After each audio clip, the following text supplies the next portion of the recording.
শেষ করছি। সংগ্রামের সাথী বন্ধুরা, সংগ্রামে বরগুনাবাসী, অপরাজয় আপনাদের সামনে মূল্যবান বক্তব্য রাখবেন বাংলাদেশের 18 কোটি মানুষের হৃদয়ের স্পন্দন বাংলাদেশ জামাত ইসলামী। 4,000 লাখ নেতা কর্মীকে সাগরে ফাঁসিয়ে দিয়ে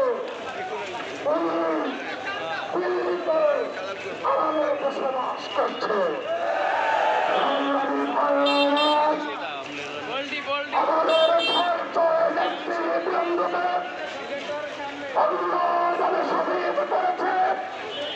প্রতিটি অন্যায় হত্যাকারী বিচার কামিরে জামাত অধ্যাপক গোলাম আজমের ছেলে মিডিয়া আজমকে 10 বছর পরে সাবেক সেনা কর্মকর্তারা হাসিনার আয়নাগর থেকে সেদিন তাকে উদ্ধার করেছে।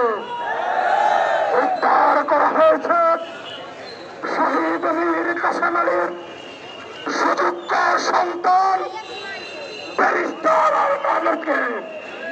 সংগ্রামী ভাইয়েরা, বাংলাদেশের হাজার লাখ মায়েদের জায়নামাজের কান্না, হাজার হাজার মানুষের কান্না আজকে আল্লাহর দরবারে কবুল হয়েছে।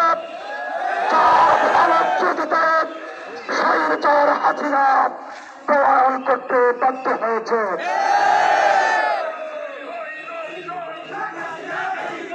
সংগ্রামী ভাইয়েরা, এ পর্যায়ে আপনাদের